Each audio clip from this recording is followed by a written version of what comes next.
जय राम जय जय राम। श्री राम जय जय राम। श्री राम जय जय राम। श्री राम जय जय राम। श्री राम जय जय राम। श्री राम जय जय राम। बोलो श्री राम जय जय राम। बोलिए सच्चिदानंद भगवान की जय। कथा से जुड़कर के जब व्यक्ति आध्यात्मिक यात्रा करता है, यात्रा के कुछ सूत्र हैं। जब हम यात्रा करते हैं तो हमारे अंतःकरण में इन्फिनिटी कॉम्प्लेक्स और सुपरिटी इन्फिनिटी कॉम्प्लेक्स आता है। जब हम भगवान से जुड़ते हैं, भगवान क्या है? भगवान वैद्य भी हैं और वैद्य भी हैं। वैद्य मीन्स जानने वाला और वैद्य मीन्स चिकित्सक। तो भगवान सब कुछ जानने वाले भी हैं और भगवान चिकित्सक भी हैं। जानकारी और ज्ञान दो पार्ट हैं। यात्रा के दो पार्ट हैं, जानकारी और ज्ञान। जिस यात्रा पे आप जाते हैं उसकी जानकारी होती है आपको, उसके विषय में ज्ञान नहीं होता। उसके विषय में ज्ञान नहीं होता। जानकारी अधूरी है मगर ज्ञान पूर्ण है। जानकारी अधूरी है, ज्ञान पूर्ण है। यदि आप ज्ञानी हैं तो आप पूर्ण हैं, यदि आप जानकार हैं तो अपूर्ण हैं। तो आप ज्ञानी बने, आप ज्ञानी बने। कैसे ज्ञानी बने? जैसे आज के तृतीय दिवस में जो प्रसंग आया राजा परीक्षित का कि उनके गले में सर्प डाल दिया, वो सर्प आके डसेगा। तो ये सर्प आप सब लोगों के गले में जब आप जन्म लेते हैं ना, तो जन्म लेते ही डल जाता है। जन्म लेते ही डल जाता। जब आप इस कलयुग में आते हैं तो ये सर्प आपके गले में अपने आप ऑटोमेटिक डल जाता है, जो नित्य प्रतिदिन आपको वासनाओं से जोड़ता है, लालच से जोड़ता है, काम क्रोध लोभ इनसे जोड़ता है। भागवत उस परीक्षित के मोक्ष के लिए, किसके लिए? मोक्ष के लिए। मोक्ष क्या है? क्या परिभाषा है मोक्ष की? आवागमन से रहित होना मोक्ष है। अब आवागमन से रहित तो आप जानने के बाद हो सकते हैं। जब आपका शरीर चला जाएगा तो आपकी मुक्ति हो गई या मोक्ष हो गया, इस विषय में कोई नहीं जानता। आपकी मुक्ति हुई या मोक्ष हुआ कोई नहीं जानता। परंतु जीते जी आपका मोक्ष हो जाए तो उसको आप अनुभव करोगे, उसको आप अनुभव करोगे। क्या परिभाषा है मोक्ष? मोक्ष मोह और क्षय। यदि आप जीते जी अपने मोह का क्षय कर दें, मोह को समाप्त कर दें, तो जीते जी आपका मोक्ष है। जीते जी आपका मोक्ष है। गोस्वामी जी ने लिखा ना, मोह सकल व्याधिन कर मूला। मोह सभी व्याधियों की जड़ है। यदि आपने मोह को त्याग दिया, मोह का क्षय कर दिया, तो आपकी जीते जी शरीर में रहते हुए आपको मोक्ष की अनुभूति होगी, मुक्ति की अनुभूति होगी। आप इन विकारों से मुक्त हो जाएंगे। जब आप मोक्ष की तरफ चलेंगे, अब वासनाओं की, जैसे कथा सुनना एक औषधि है। कथा सुनना एक औषधि है। जैसे जब सर्प और नवला की लड़ाई होती है ना, आपने देखा है, तो नौला सर्प से विजय प्राप्त करने के लिए एक जड़ी सूंघ के आता है। क्या सूंघ के आता है? जड़ी। अब आप लोग उस युद्ध से कैसे जीते, कैसे आपको वासनाओं से जीत प्राप्त हो, उसकी जड़ी, जैसे नौला को एक जड़ी का ज्ञान है, ऐसे ही उस वासनाओं से सर्प रूपी जो हमको डस रहा है उससे हमारी विजय प्राप्त होगी, उसकी जड़ी है ये भागवत कथा। बोलिए सच्चिदानंद भगवान की जय। ये भागवत कथा वो जड़ी है जिसके सुनने से आपकी वासनाएं आपसे दूर हो जाती हैं, आपके विकार आपसे हट जाते हैं। भगवान राम और भगवान कृष्ण, इन दोनों के आचरण का हम अनुसरण करते हैं। दोनों में बड़ा डिफरेंट पॉइंट है। एक जब युद्ध करने चले, दोनों ने युद्ध लड़ा, राम ने भी युद्ध लड़ा और भगवान श्री कृष्ण ने भी युद्ध लड़ा। भगवान राम ने जो युद्ध लड़ा बिना रथ के, भगवान राम पे रथ नहीं था, और भगवान श्री कृष्ण ने युद्ध लड़ा रथ पे, वो बिना रथ के नहीं लड़े। एक ने शस्त्र छोड़े नहीं और एक ने शस्त्र उठाए नहीं, दोनों युद्ध दोनों ने जीता। एक ने शस्त्र छोड़े नहीं और एक ने शस्त्र उठाए नहीं, फिर भी युद्ध जिता दिया, फिर भी युद्ध जिता दिया। कैसे जिता दिया? अर्जुन को तो कई बार संकल्प विकल्प मन में आए, कई बार अर्जुन ने भगवान को कहा मैं ये युद्ध नहीं करूँगा, इन सबको मार के, ऐसा मुझे राजपाट नहीं चाहिए, ये तो सब मेरे अपने हैं। तो यहाँ पर भगवान ने कहा तुम अपने लिए युद्ध मत करो, आप युद्ध मेरे लिए करो। किसके लिए करो? मेरे लिए। गीता के 10वें अध्याय में भगवान ने कहा है कि आप युद्ध मेरे लिए करो, अपने लिए युद्ध मत करो। मुझे याद अर्जुन भार रंग कर और लिए जा मेरा नाम और जंग कर।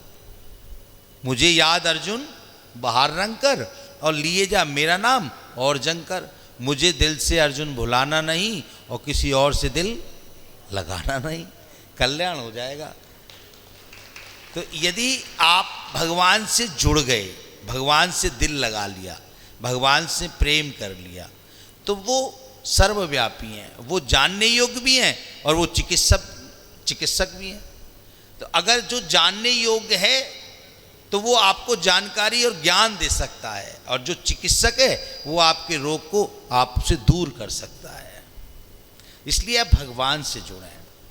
जब भगवान से हम जुड़ने के लिए चलते हैं तो बहुत बड़ी बाधा हमारे जीवन में हमारा मन बन जाता है। कल हम लोग चर्चा कर रहे थे धारीवाल परिवार के साथ बैठ के, तो मन के विषय की बातें आई कि मन नहीं लगता, मन नहीं लगता है। तो अब मन क्यों नहीं लगता है? क्योंकि जब तक मन आपका आपकी इंद्रियों से जुड़ा रहेगा तब तक आपका मन शरीर से नहीं लगेगा। शरीर से नहीं, शरीर 3 प्रकार का, सूक्ष्म शरीर, ये जो स्थूल शरीर दिखाई जो दे रहा है इसमें इंद्रियों का प्रभाव है, और जो अंतःकरण में एक सूक्ष्म शरीर जो उसमें मन का प्रभाव है। यदि उससे मन जुड़ जाए तो वो वट वृक्ष बन सकता है, चेतना जागृत हो सकती है, चेतना जागृत हो सकती है।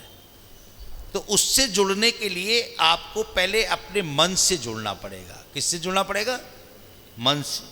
मन कहाँ जुड़ा हुआ है आपका? 5 ज्ञानेंद्रिय और 5 कर्मेंद्रियों से।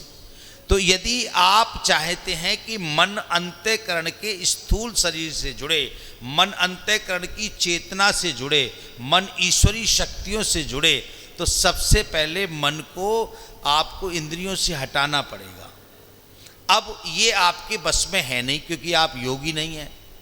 आप योगी नहीं हैं तो योग भोग रोग, ये 3 विषय हैं, योग भोग और रोग। आप 2 विषयों से जुड़े हुए हैं। आप भोगी हैं इसलिए रोगी हैं, आप भोगी हैं इसलिए रोगी हैं। हम लोग योगी हैं इसलिए निरोगी हैं। इतना ही तो फर्क है। अब जैसे महाराज जी की आयु कितनी आयु है, क्या अनुमान लगाओगे? तो हम और महाराज जी योगी हैं इसलिए निरोगी हैं, और आप भोगी हैं इसलिए रोगी हैं। तो यदि आपको निरोगी होना है तो आपको योगी बनना पड़ेगा। क्या बनना पड़ेगा? योगी। अब जैसे अष्टांग योग की बात कर रहे थे, ध्यान योग, ज्ञान योग, सांख्य योग, प्रेम योग, राज योग, भक्ति योग, कर्म योग, हठ योग, किसी भी एक योग से जब आप जुड़ेंगे तब परमात्मा की प्राप्ति होगी। तो मन का विषय, मन इंद्रियों से जब हटेगा तब आप परमात्मा से जुड़ेंगे। कब हटेगा मन इंद्रियों से? मन जब हटेगा जब आप भगवान की कथा में जाएंगे, कथा को सुनेंगे। कौन सी कथा? कौन सी कथा? भगवान की वो कथा जिससे मीरा जुड़ी थी, जिससे मीरा जुड़ी थी, जिससे प्रहलाद जुड़ा था, जिससे ध्रुव जुड़ा था। उस कथा से जब आप जुड़ेंगे तब आपका मन इंद्रियों से हटेगा। एक बहुत छोटा उदाहरण, बहुत छोटा उदाहरण। मीरा का नाम तो सबने सुना ही है। हम सतयुग की बात करें, द्वापर की बात, त्रेता की बात करें, द्वापर की बात करें, वो बहुत पुरानी बात हो। कलयुग की बात करें तो कलयुग में भगवान के सूरदास, रविदास, हरिदास, मीरा, तुलसीदास, ये सब कलयुग के भक्त हैं भगवान के। कौन से युग के भक्त हैं? कलयुग के। तो मीरा जैसा भाव, मीरा जैसा मन यदि आपका बन जाए तो मीरा को हर तरफ 24 घंटे सब जगह क्या दिखाई देता था? मेरो तो गिरधर गोपाल, दूसरों ना कोई है। मेरो तो गिरधर गोपाल, वो कहती मेरो तो गिरधर गोपाल, दूसरों ना कोई है। यानी कि तुम्हारा नहीं, मेरा तो गिरधर गोपाल, ऐसा उसके मन में भाव रहता था। जमाना किसका था? जैसे अभी हम लोग देख रहे हैं हिंदू राष्ट्र, हमारा देश, हमारा हिंदू राष्ट्र की तरफ अग्रसर हो रहा है। हिंदू राष्ट्र तो है ही। हिंदुओं के मन में सनातन धर्म के प्रति एक विशेष भाव जागृत हो रहा है। सब सनातनियों के अंदर अपने संस्कारों को जानने का भाव आ रहा है। तो ऐसे ही उस समय, जिस समय मीरा का जन्म हुआ, उस समय राजा कौन थे? अकबर थे। कौन राजा थे? अकबर राजा थे। मेवाड़ में मीरा विराजती थी। तो एक बार अकबर के मन में भाव आया, चलो हम देखने जाते हैं, भगवान की ये चर्चा करते हैं हिंदू लोग कैसे करते हैं। तो मेवाड़ में गए। साथ में कौन रहते थे उनके? बीरबल। कौन रहते थे? बीरबल एक ऐसी शक्ति का नाम है जिनकी जिब्या पे माँ सरस्वती विराजमान थी।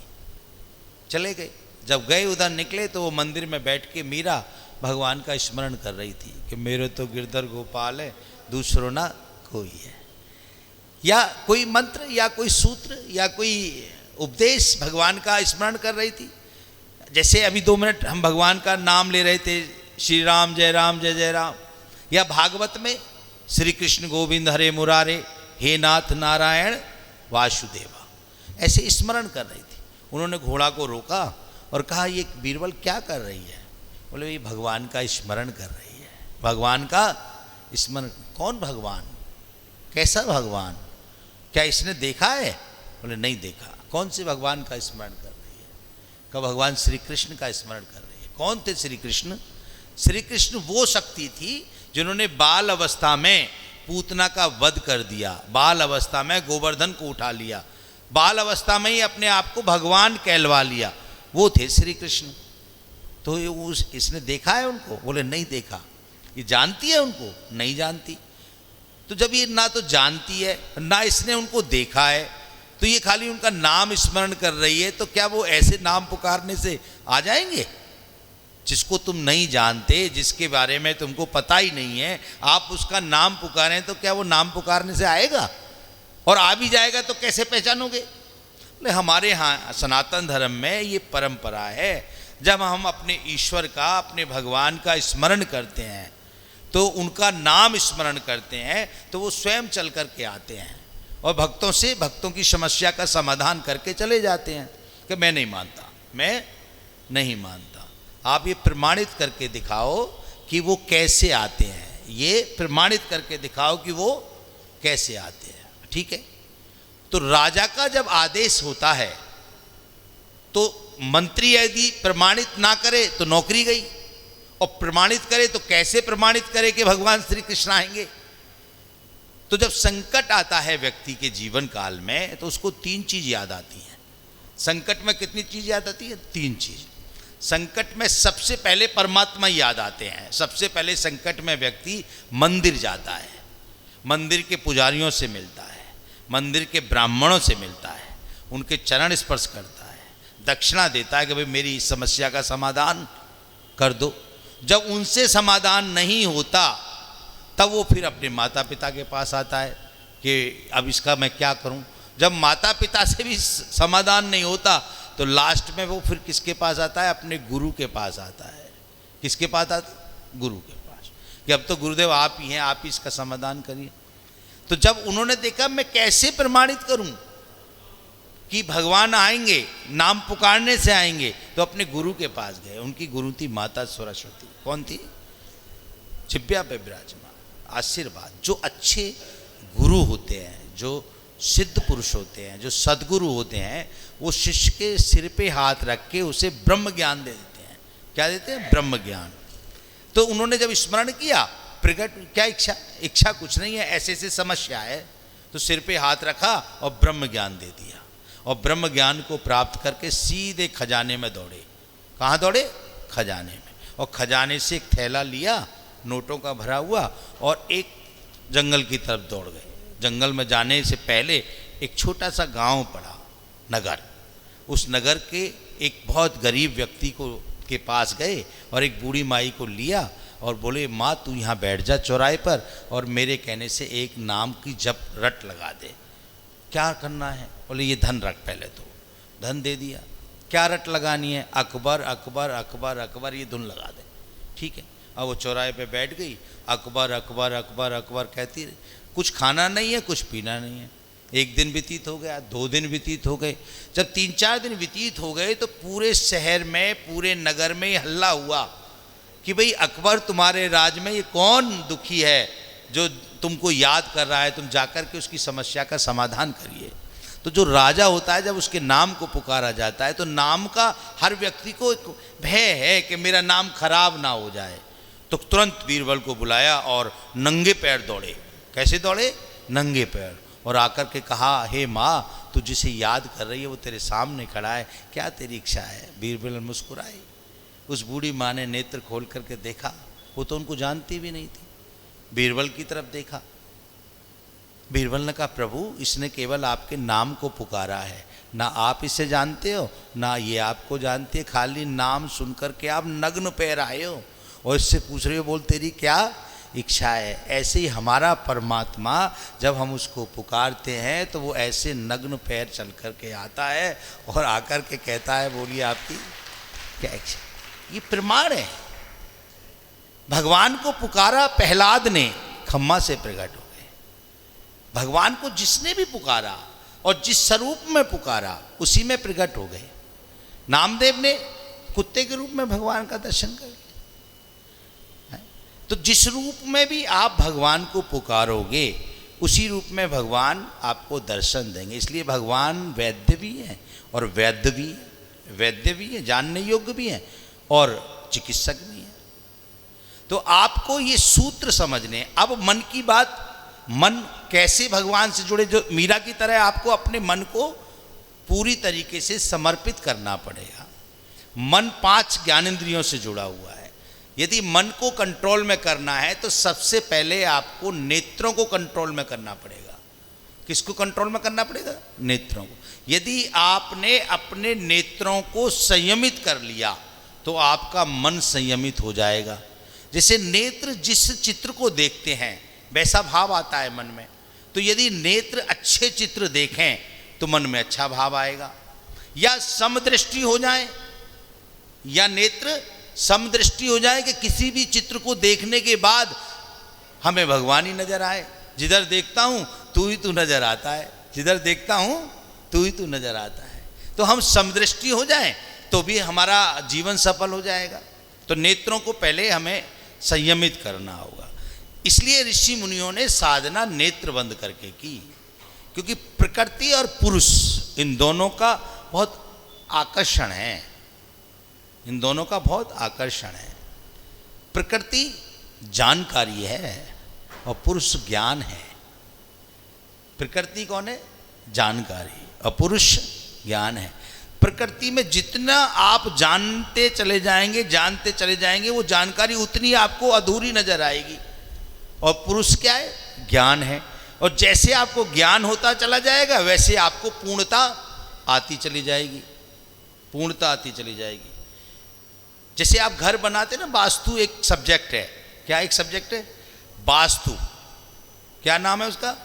वास्तु। यानी कि वास्तव में आपके जीवन को जो सुखमय कर दे, वास्तव में जो आपके जीवन को सुखमय कर दे उसको कहते हैं वास्तु। तो वास्तु के अंदर प्रकृति और पुरुष दोनों का मिलन है। वास्तु के अंदर प्रकृति और पुरुष दोनों का मिलन है। आप जो घर बना रहे हैं वो प्रकृति के किसी भूमि के एक टुकड़े पे बना रहे हैं, और वहां पर जो विराजमान है वास्तु पुरुष, यदि उसके अनुरूप आपने घर बना दिया तो आपका घर मंदिर हो जाएगा। क्या हो जाएगा? मंदिर हो जाएगा। घर सुरग नहीं रहेगा, सुरग नहीं रहेगा। क्या रहेगा? सुरग और मंदिर में फर्क है। सुरग किसे कहते हैं? सुरग कहते हैं जहां वासनाएं सुरा और सुंदरी दोनों का वास है, उसे क्या कहते हैं? सुरग। और मंदिर किसे कहते हैं? मन, धी और रे। मन, धी और रे, मन और बुद्धि जहां विकार रहित रहती है उस स्थान का नाम मंदिर है। जहां मन जाते ही बुद्धि से जुड़ करके विकार मुक्त हो जाए वहां मंदिर है। मन में, मंदिर के अंदर एक दूसरे से प्रेम होता है, एक दूसरे का सम्मान होता है, एक दूसरे की पूजा होती है। तो आपका घर क्या बन जाएगा? मंदिर बन जाएगा। तो प्रकृति और पुरुष दोनों का अट्रैक्शन है, जानकारी और ज्ञान दोनों का अट्रैक्शन है, खिंचाव है, चुंबकीय खिंचाव है। तो जब आप प्रकृति में हैं तो पूर्ण पुरुष कौन है? पूर्ण पुरुष तो भगवान है। भगवान के लिए कहा है पूर्णमदम पूर्णमिदम पूर्णात पूर्ण मुदच्यते पूर्णस्य पूर्णमादाय पूर्णमेवावशिष्यते। दुनिया अल्प अंश है, यदि कोई है पूर्ण तो भगवान पूर्ण है। कौन पूर्ण है? भगवान। तो उन भगवान से जुड़ने के लिए हम फिर मन पे आते हैं। भगवान से जुड़ेगा कौन? मन। जब मन जुड़ेगा तो बुद्धि जुड़ेगी, बुद्धि जुड़ेगी तो इंद्रियां जुड़ेंगी, इंद्रियां जुड़ेंगी तो शरीर जुड़ेगा, और जब शरीर जुड़ेगा तो हम सर्वस्त्र भगवान को समर्पित हो जाएंगे। इसलिए संतों को कहा संयम, सेवा, साधना और समर्पण। तो अब पहला मन का विकार, पहला सब्जेक्ट मन का नेत्र। तो नेत्रों को हम समदृष्टि कर लें। क्या कर लें? समदृष्टि कर लें। हमारी दृष्टि समानता में आ जाए, जिधर भी देखे उधर तू ही तू नजर आता है, तब हम भगवान को प्राप्त कर सकते हैं। यदि हम समदृष्टि हो गए फिर भी हमारा मन भटक गया, बड़े बड़े ऋषि, बड़े बड़े महापुरुष जब समदृष्टि हो जाते हैं तो कभी कभी उनका भी मन भटक जाता है। प्रमाण है विश्वामित्र जी का, प्रमाण है। वो तो नेत्र बंद करके साधना कर रहे थे, फिर भी मेनका ने उनको अपने आकर्षण में ले लिया। तो दूसरे मन को कौन भटकाता है? कौन मन को जोड़ता है? दूसरे नंबर पे मन को जोड़ते हैं कान। कौन जोड़ते हैं? कान। जब मन में कोई शब्द सुनाई देता है, कानों में शब्द गया और वो शब्द मन तक गया तो तुरंत मन उससे जुड़ गया। आप साधना में बैठे हैं, अभी हम सब लोग बैठे हैं, कोई आपको सम्मान से पुकारे, आप पीछे मुड़ करके देखेंगे क्या आप बताएं भैया, और कोई गाली दे के कहे तो आप गुस्सा में बोलेंगे अरे तुमने हमको गाली क्यों दिया है? बात तो शब्द का ही है ना। तो मन एक तरफ सम्मान से नाम पुकारा तो आपको बहुत अच्छा लगा, कर्ण प्रिय लगा, हृदय प्रिय लगा, और आपका मन समर्पित हो गया। और उसने गाली बक दी तो आपने क्रोध आ गया। तो विकार कहां से उत्पन्न हुआ मन में?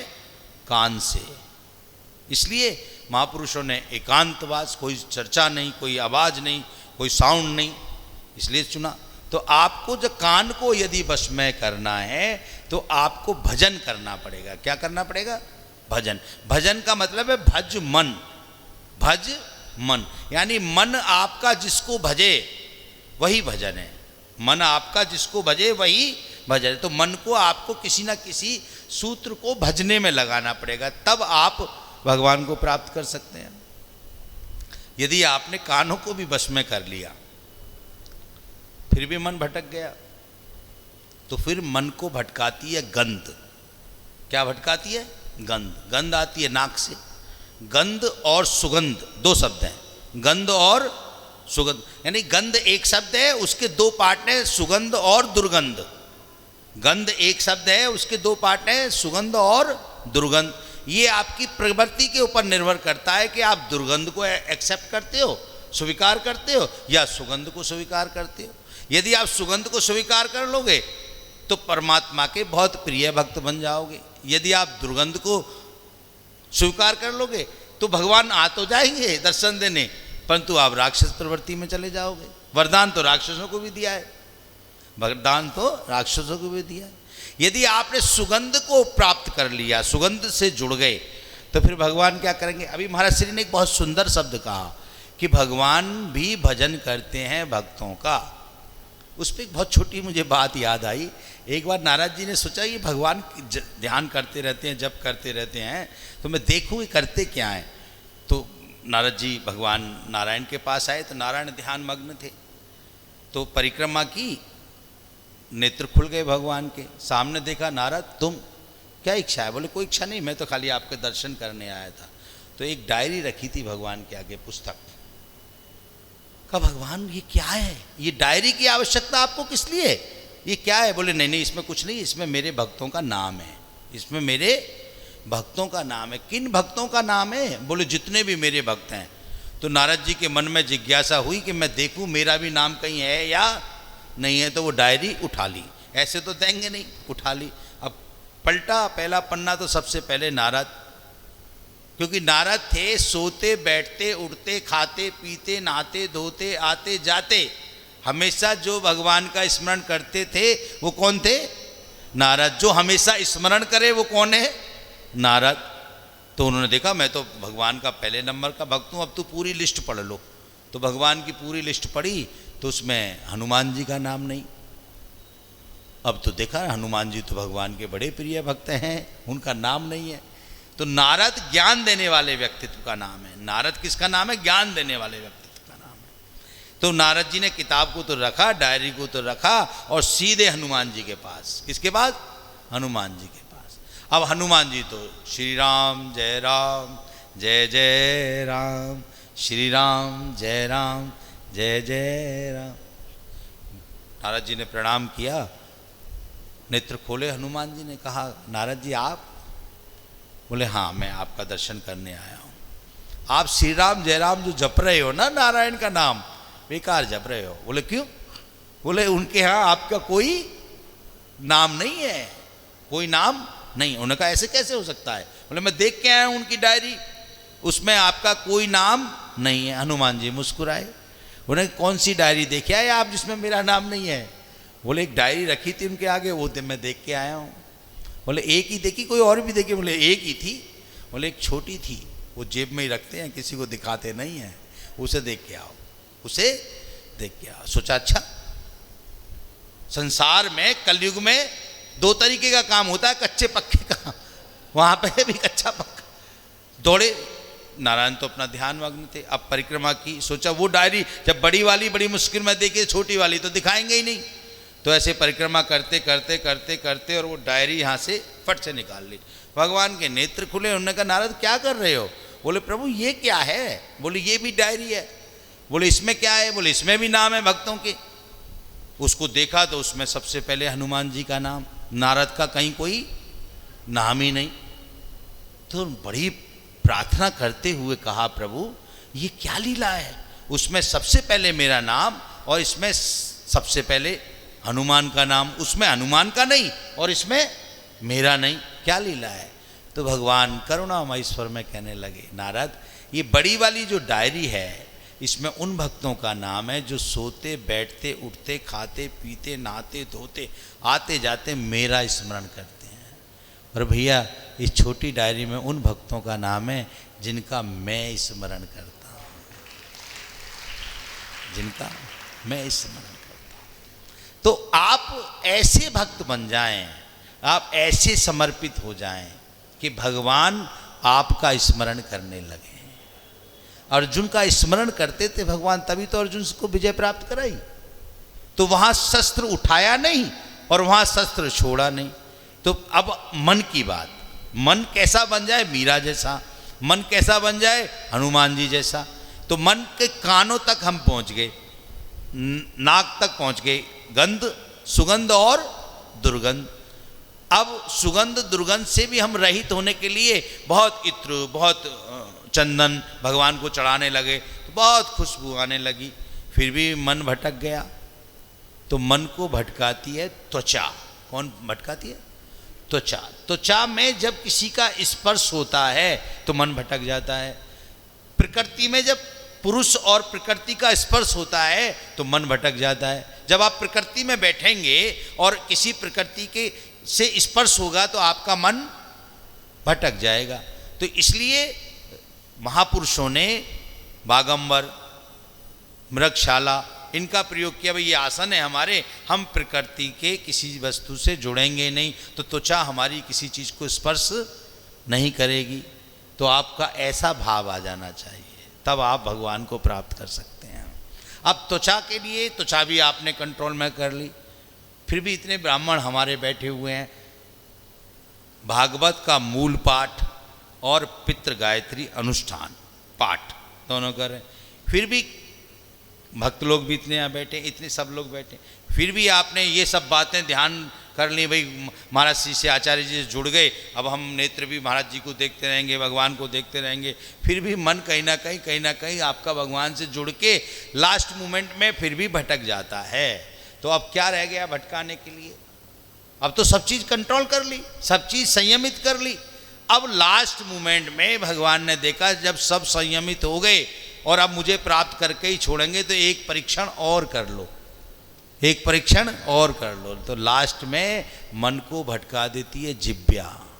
जिब्या का काम है स्वाद लेना। क्या लेना? स्वाद लेना। तो भूख लगने लगती है। भूख किसी भी विषय की हो सकती है, काम की भी हो सकती है, किसी भी सब्जेक्ट की भूख हो सकती है। तो जब वो भूख लगने लगती है फिर मन हटके भगवान से उससे जुड़ जाता है। तो यदि आपको, इसलिए ऋषि मुनियों ने वायु का आहार किया, 88 हजार वर्ष तक जो जीवित रहे वायु का आहार करके रहे। तो आप लोग मन को सबसे पहले परमात्मा से जोड़ें। जब आप परमात्मा से मन को जोड़ेंगे तब आपकी सभी समस्याओं का समाधान हो जाएगा। और जैसे परीक्षित को भगवान ने बचाया, और ये जड़ी कथा भागवत सुना करके, ये ऐसी जड़ी है जो कल्याण, मोक्ष, अमृत सब कुछ देने वाली है। संपूर्ण जगत की औषधियाँ, संपूर्ण जगत का सर्व ज्ञान अगर कहीं है एक जगह तो वो है भागवत कथा। बोलिए सच्चिदानंद भगवान। तो ये आपके जीवन की यात्रा है। यात्रा में आप पॉजिटिव हो जाएं या नेगेटिव हो जाएं, या सकारात्मक या नकारात्मक। यदि सकारात्मक हो गए तो भगवान की शरण में चले जाएंगे, और नकारात्मक हो गए तो राक्षस बन जाएंगे, प्रेत योनि में चले जाएंगे, किसी और योनि में चले जाएंगे। क्योंकि 5 प्रकार की आत्मा हैं। 5 प्रकार की आत्मा। कौन कौन सी आत्मा? ब्राह्मण ध्यान देंगे इस विषय। 5 प्रकार की आत्मा। पहले नंबर महात्मा। महात्माओं को आप देखते हो। दूसरे नंबर परमात्मा। महात्मा और परमात्मा दोनों एक हैं। मैंने महात्मा को इसलिए लिया पहले नंबर पे कि महात्मा ही आपको परमात्मा का ज्ञान कराते हैं। तो परमात्मा, महात्मा और धर्मात्मा। परमात्मा, महात्मा और धर्मात्मा, ये है 3 ऐसी आत्माएं जो पूरी सृष्टि में आध्यात्मिक शक्तियों को केंद्रित करती हैं। 2 आत्माओं हैं, प्रेतात्मा और भूतात्मा। प्रेतात्माओं का उद्धार करने के लिए भागवत, और भूतात्माओं का उद्धार करने के लिए यज्ञ। भूतात्माओं का उद्धार करने के लिए क्या? यज्ञ। यज्ञ में जब हम आहुति देते हैं तो भूतात्माओं का उद्धार होता है, और जब कथा सुनाते हैं तो प्रेतात्माओं का मोक्ष होता है। तो आप कौन सी आत्मा से जुड़ना चाहते हैं? आप धर्मात्मा हैं तो आप महात्माओं से जुड़ेंगे तो परमात्मा की प्राप्ति होगी। आज आप महात्माओं से जुड़ेंगे तो किसकी प्राप्ति होगी? परमात्मा की। तो आप यहाँ आकर के महात्माओं से जुड़े हैं, कथा से जुड़े हैं, गंगा मैया से जुड़े हैं। ये वो पवित्र स्थान है जिस स्थान में स्वयं माँ गंगा विराजमान है। यहाँ से गंगा चल कर के गंगा सागर तक गई हैं। तो इस स्थान की पवित्रता को आप अपने हृदय में धारण करते हुए यदि कथा को सुनेंगे तो आपके पितरों का तो मोक्ष होगा ही होगा, आपका भी मोक्ष हो जाएगा। मोक्ष की परिभाषा बताई, क्या बताई? मोक्ष का मतलब मोह और क्षय। मोह का क्षय कर दें, मोह का त्याग कर दें तो आपका मोक्ष निश्चित है। निश्चित क्या? सुनिश्चित है, फिर उसको कोई रोक नहीं सकता। तो बोलिए सच्चिदानंद भगवान। तो थोड़ा समय ज़्यादा हो गया क्योंकि दरिद्र नारायण भगवान भी आए हैं, उनको भी भोजन देना है। तो मैं आज इतना कह कर के अपनी वाणी को विराम दूंगा और कल एक नई यात्रा पे हम लोग चलेंगे। और मेरी बहुत बहुत शुभकामनाएं हैं, बहुत बहुत आप लोगों को आशीर्वाद है और महाराज श्री के चरणों में बहुत प्रणाम है। इतना कीमती समय निकाल करके इतने बुजुर्ग, सच्ची बात बोल रहा हूँ हृदय से, कि उनकी आयु का पता नहीं, क्योंकि हमने 2001 में मैं महामंडलेश्वर बना तब भी वो वैसे ही देखे थे और आज मैं देख रहा हूँ तब भी वो ऐसे ही देखे हैं और ऐसे चढ़ के आए जैसे चल के, मतलब एकदम युवा अंतःकरण में जो चेतना है, जो जागृति है, उसको मैं प्रणाम करते हुए। और महाराज जी बहुत बहुत आपको साधुवाद तो नहीं दे सकता।